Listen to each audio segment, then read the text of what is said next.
మూడు సీట్లు ఆశించింది. అయితే టీడీపీ మాత్రం 2 సీట్లే కేటాయించింది. అటు జనసేనకు సంబంధించి ఎన్ని సీట్లు ఎక్స్పెక్ట్ చేస్తున్నారు పవన్ కళ్యాణ్?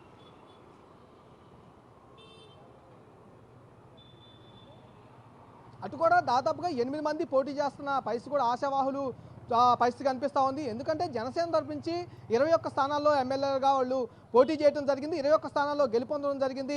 పోయినసారి అసెంబ్లీ స్థానాల్లో పోటీ చేసే విషయంలో కూడా పోస్టులో 24 సీట్లు అసెంబ్లీ స్థానాలు 3 ఎంపీ స్థానాలు పోటీ చేస్తామని కూడా మొదట్లో చెప్పినప్పటికీ బీజేపీ పొత్తులో భాగంగా కూడా కొన్ని సీట్లు త్యాగం చేయాల్సి వచ్చింది. అసెంబ్లీలో 3 స్థానాలు త్యాగం చేయడంతో పాటు ఒక ఎంపీ స్థానాన్ని కూడా జనసేన త్యాగం చేయాల్సి వచ్చింది. కాబట్టి కంపల్సరిగా ఈ మంత్రివర్గంలో విషయంలో కూడా 4 స్థానాలు పొందే అవకాశం ఎక్కువగా కనిపిస్తూ ఉంది. అంటే అధికంగా కూడా వాళ్ళు డిమాండ్ చేస్తున్న పరిస్థితి కూడా లేదు. 4 స్థానాలు అయితే డిమాండ్ చేస్తున్న పరిస్థితి కూడా కనిపిస్తుంది. ఆ డిమాండ్ మేరకు 4 స్థానాలు ఇచ్చే అవకాశం కనిపిస్తూ ఉంది. 4 నుంచి కాకపోతే కనీసం 3 అన్నా ఇచ్చే అవకాశం ఎక్కువగా కనిపిస్తూ ఉంది. ఎందుకంటే బీజేపీ కంటే కూడా అధిక అసెంబ్లీ స్థానాలు జనసేన వద్ద ఉన్నాయి. ఇటు 8 స్థానాలు బీజేపీ నుంచి ఉంటే అటు 21 స్థానాలు జనసేన తరపు నుంచి ఉంటాం నేపథ్యంలో కూడా 4 స్థానాల వరకు ఇచ్చే అవకాశం కనపడుతుంది. పవన్ కళ్యాణ్ కనుక మంత్రివర్గంలోకి వస్తే ఆయనకి కీలక స్థానంతో ఇవ్వడంతో పాటు 4 మంత్రి పదవులు అంటే జనసేన అధ్యక్షుడు పవన్ కళ్యాణ్తో పాటుగా మరొక 4 స్థానాలు అంటే మొత్తం 5 స్థానాలు వచ్చే అవకాశం అయితే కనిపిస్తూ ఉంది. మల్లికార్జున, అయితే కులాల వారీగా సీట్లు కేటాయించే మంత్రి పదవులు కేటాయించే ఆలోచనలో చంద్రబాబు ఉన్నారు కాబట్టి టీడీపీ తరపు నుంచి ఏ కులానికి ఎక్కువ ప్రాధాన్యత ఇచ్చే అవకాశం ఉంది?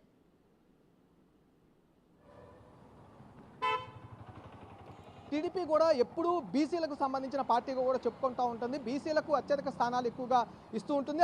దాంతో పాటుగా ఇటు ఏదైతే ఉందో ఎస్సీ సామాజిక వర్గానికి సంబంధించిన మంత్రి పదవులు ఎక్కువగా ఇస్తూ ఉంటుంది. ఇటు బీసీతో పాటు అటు ఎస్సీతో పాటుగా కూడా కమ్మ సామాజిక వర్గానికి అలాగే రెడ్డి ప్రాధాన్యత అంటే కమ్మ సామాజిక వర్గంతో పాటు రెడ్డి సామాజిక వర్గంతో పాటు కాపు సామాజిక వర్గానికి ఈక్వల్గా కూడా ఆ 3 సామాజిక వర్గాలు తీసుకున్న పరిస్థితి కూడా కనిపిస్తూ ఉంది. గతంలో కూడా కాపు సామాజిక వర్గానికి ఎట్లా అయితే కేటాయిస్తూ ఉన్నారో అలాగే కమ్మ సామాజిక వర్గానికి అలాగే రెడ్డి సామాజిక వర్గానికి కూడా అదే ప్రాధాన్యత ఇస్తూ ఆయన కేటాయిస్తారు. కానీ ఎక్కువగా కూడా బీసీలకు అధిక ప్రాధాన్యత ఇస్తూ ఉంటారు. ఈ బీసీల పార్టీగా వాళ్ళు చెప్తూ ఉంటారు కాబట్టి బీసీలకు తర్వాత ఎస్సీలకు అధిక ప్రాధాన్యత ఇచ్చి క్యాబినెట్లోకి తీసుకున్న పరిస్థితి కూడా కనిపిస్తూ ఉంది. ఈసారి కూడా అదే ఫార్ములాని ఫాలో అయ్యే అవకాశం ఎక్కువగా కనిపిస్తూ ఉంది. అంటే ఇక్కడ బేస్ ఎక్కువగా కూడా ఎన్డీఏకి సంబంధించిన మిత్రపక్షాలు ఏవైతే ఉన్నాయో బీజేపీ జనసేన మిత్రపక్షాలు రెండు కూడా ఎన్ని స్థానాలు మంత్రి పదవులు తీసుకోవాలి, ఎన్ని స్థానాల్లో ఏ సామాజిక వర్గాల్ని మంత్రిగా పంపించాలనే విషయంలో వాళ్ళకు కొంత క్లారిటీ వచ్చిన తర్వాత ఇటు టీడీపీ తరఫు నుంచి కూడా క్లారిటీ వచ్చే అవకాశం కనిపిస్తూ ఉంది. కానీ టీడీపీ తరఫు నుంచి అయితే బీసీలకు అధిక ప్రాధాన్యత ఎక్కువగా వినపడతా ఉంది. ప్రస్తుతం మల్లికార్జున, మీరన్నట్లు బీసీ సామాజిక వర్గం నుంచి రేసులో ఎచ్చెర్ల ఎమ్మెల్యే ఈశ్వరరావు ఉన్నారు. వారికంటే ముందంజలో సుజనా చౌదరి, సత్యకుమార్ ఉన్నారు. మరి వీరి ముగ్గురులో ఎవరికి ఎక్కువ ఇంపార్టెన్స్ ఇస్తారు? అంటే వీరు ముగ్గురు కూడా బీజేపీ తరఫు నుంచి పోటీ చేసిన వ్యక్తులు, అక్కడ గెలుపొందిన వ్యక్తులు. ఒకళ్ళైతే కేంద్ర మంత్రిగా పనిచేసిన వ్యక్తి, చంద్రబాబుకి కొంత సన్నిహితంగా ఉండే వ్యక్తి.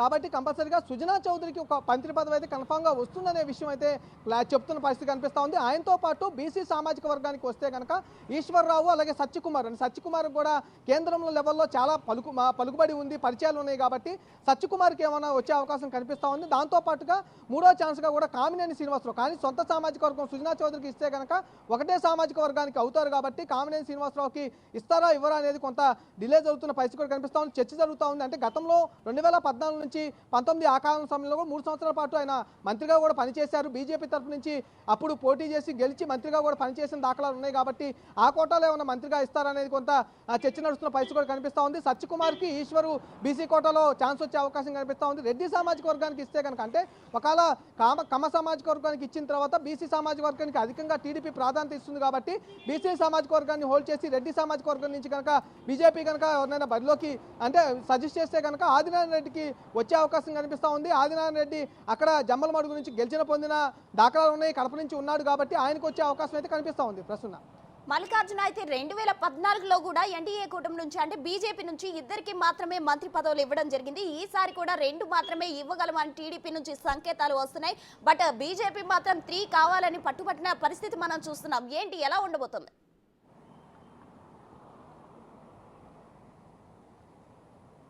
కంపల్సరిగా బీజేపీ అయితే కంపల్సరిగా డిమాండ్ చేస్తున్న పరిస్థితి అయితే కనిపిస్తూ ఉంది. ఎందుకంటే కేంద్రంలో సంబంధించి ఎన్డీఏ కూటమిలో కూడా కేంద్ర మంత్రి పదవులు అక్కడ టీడీపీ పొందడం జరిగింది. అందులో భాగంగా ఇవి కేంద్ర మంత్రి పదవులు కాబట్టి ఇక్కడ కనీసం ఆ కేంద్ర మంత్రి పదవులు ఇచ్చిన సీట్లు కాకుండా ఇంకా అధికంగా అంటే 3 సీట్లు తమకు కావాలి, 3 మంత్రి పదవులు తమకు కావాలనే డిమాండ్ అయితే కొనసాగుతున్న పరిస్థితి కూడా కనిపిస్తూ ఉంది. కానీ టీడీపీ మాత్రం అక్కడ ఎన్నైతే కేంద్ర మంత్రి పదవులు వచ్చాయో ఇక్కడ కూడా సేమ్ అదే మంత్రి పదవులు ఇవ్వాలని ఆయన భావిస్తున్న పరిస్థితి కూడా కనిపిస్తూ ఉంది. ఎందుకంటే 2014లో ఏదైతే మంత్రి పదవులు గతంలో ఇచ్చారో కేంద్ర మంత్రి పదవుల్లో టీడీపీకి 2 మంత్రి పదవులు ఇచ్చారు కాబట్టి ఇక్కడున్న అసెంబ్లీ సెషన్స్లో కూడా సంబంధించి 2 మంత్రి పదవులు అయితే 2014లో ఇవ్వడం జరిగింది. అదే ఫార్ములాని మరోసారి అప్లై చేసే అవకాశం కనిపిస్తుంది. కానీ డిమాండ్ పరంగా అయితే బీజేపీ మాత్రం 3 మంత్రి పదవులు అయితే డిమాండ్ చేసిన పరిస్థితి కనిపిస్తూ ఉంది ప్రసన్న. మల్లికార్జున, అయితే జనసేన నుంచి ఆశావాహులు ఎవరైనా వెలుగులోకి వచ్చిన పరిస్థితి మనం చూస్తున్నామా? తప్పకుండా. అంటే జనసేన తరపు నుంచి కూడా 8 మంది అభ్యర్థులు మనకి మంత్రి పదవులు ఆశిస్తున్నది కూడా తెలుస్తూ ఉంది. ప్రధానంగా చూసుకుంటే కమ్మ సామాజిక వర్గాల నుంచి చూసుకుంటే కనుక నాదెండ్ల మనోహర్ మంత్రి పదవి ఆశిస్తున్న పరిస్థితి కూడా కనిపిస్తూ ఉంది. ఆయనతో పాటు కందుల దుర్గేష్ కూడా ఆశిస్తూ ఉన్నారు. ఆయనతో పాటు ప్రసాద్, అలాగే విశాఖపట్నం నుంచి గెలుపొందిన ఎమ్మెల్యే ఎవరైతే ఉన్నారో వంశీకృష్ణ యాదవ్, ఆయన కూడా అడుగుతున్న పరిస్థితి కూడా కనిపిస్తుంది. ఇలాగ అన్ని సామాజిక వర్గాల నుంచి దాదాపుగా 8 మంది అయితే జనసేన తరపు నుంచి తమ మంత్రి పదవుల కోసం పోటీ అనేది లాబియింగ్ అనేది అధినేత వద్ద చేసుకున్న పరిస్థితి కూడా కనిపిస్తూ ఉంది. కానీ 4 వరకు మంత్రి పదవులు అనేది వస్తాయని ఒక అంచనా కూడా వేస్తున్న పరిస్థితి కూడా కనిపిస్తూ ఉంది. ఎందుకంటే ఎన్డీఏ కూటమి తరపు నుంచి అతిపెద్ద పార్టీగా అంటే ప్రతిపక్ష హోదా కూడా సంపాదించుకున్న పార్టీ జనసేన పార్టీ, 21 స్థానాల్లో గెలుపొందిన పార్టీ, 21 స్థానాలు పోటీ చేస్తే 21 స్థానాలు గెలుపొందిన పార్టీ కాబట్టి కంపల్సరీగా 4 మంత్రి పదవులు అయితే కంపల్సరీగా వస్తాయని భావిస్తూ ఉన్నారు. జనసేన అధినేత పవన్ కళ్యాణ్ కూడా మంత్రివర్గంలోకి వస్తే కనుక 5వ మంత్రివర్గం వచ్చే అవకాశం కూడా కనిపిస్తున్నట్టు కూడా తెలుస్తూ ఉంది. ఆశావాహులు అయితే 8 మంది వరకే తమ అభిప్రాయాలను అయితే అధినేత వద్ద తెలియజేసినట్టు కూడా తెలుస్తూ ఉంది. దానికి సంబంధించి 8 మంది కులాలకు సంబంధించి అంటే మన ఈక్వేషన్ సామాజిక వర్గాల ఈక్వేషన్ పరంగా కూడా చూసుకుంటే అటు కమ్మ సామాజిక వర్గం నుంచి పోటీ పడతా ఉన్నారు, కాపు సామాజిక వర్గం నుంచి పోటీ పడతా ఉన్నారు, ఎస్సీ సామాజిక వర్గం నుంచి, అలాగే వీటికి సంబంధించి చూస్తే బీసీ సామాజిక వర్గం నుంచి ఈ 4 సామాజిక వర్గాల నుంచి కూడా పోటీ అనేది జనసేనలో కూడా కనిపిస్తూ ఉంది ప్రస్తుతం. మల్లికార్జున, అయితే సీట్ల కేటాయింపు విషయంలో జనసేనాని ఎక్కడికక్కడ తగ్గుతూ వస్తే మంచి సఖ్యతను మెయింటైన్ చేశారు. ఇప్పుడు మంత్రి పదవుల విషయంలో కూడా తను తగ్గే ఛాన్స్ ఉందంటారా, లేదంటే కరాఖండిగా మాకు ఇన్ని సీట్స్ ఇస్తేనే అనే ఛాన్స్ ఉందంటారా?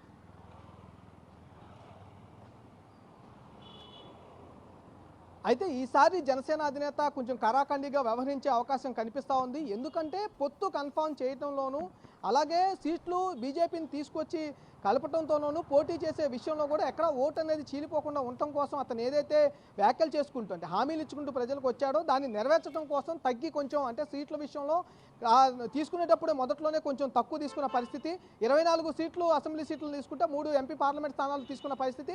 బీజేపీ వచ్చిన తర్వాత ఆ స్థానాలు కూడా కుదించుకొని బీజేపీకి అవకాశం కల్పించిన పరిస్థితి. ఈసారి మాత్రం మంత్రివర్గానికి సంబంధించి కంపల్సరీగా డిమాండ్ అయితే వినిపిస్తున్న పరిస్థితి కూడా కనిపిస్తూ ఉంది. కంపల్సరీగా 4 మంత్రి పదవులు అయితే కంపల్సరీగా అంటే టీడీపీ అధినేత కూడా మంత్రి పదవి జనసేన విషయంలో చాలా క్లారిటీగా ఉన్నారు. జనసేన విషయంలో మంత్రి పదవులు అధికంగా ఇవ్వాలని ఆయన కొంచెం ఇంట్రెస్ట్ చూపిస్తున్న పరిస్థితి కూడా కనిపిస్తూ ఉంది. అదే నేపథ్యంలో జనసేన అధినేత నుంచి డిమాండ్ వస్తే కనుక అంటే పార్టీలో కనుక చర్చ అయితే నడుస్తూ ఉంది. జనసేన అధినేత పవన్ కళ్యాణ్ కంపల్సరీగా డిమాండ్ చేస్తారు, అధిక సంబంధించిన మంత్రుల స్థానాలు అడుగుతారని కూడా ఒక చర్చ అయితే పార్టీలో కనిపిస్తుంది. ఈ నేపథ్యంలోనే 4 మంత్రి పదవులు అయితే కన్ఫామ్గా వచ్చే అవకాశం ఉంది. జనసేన అధినేత పవన్ కళ్యాణ్ కనుక కంపల్సరీగా క్యాబినెట్లోకి వస్తే కనుక మరిన్ని ఇంకొక మంత్రి పదవి వచ్చే అవసరం, మొత్తం 5 మంత్రి పదవులు జనసేనకు వచ్చే అవకాశం కనిపిస్తున్నట్టుగా కూడా పార్టీ వర్గాలు అయితే చర్చ నడుస్తూ ఉంది. ఇట్లాగే పొలిటికల్ వర్గాల్లో కూడా చర్చ నడుస్తూ ఉంది ప్రస్తుతం. Right, thank you Mallikarjuna.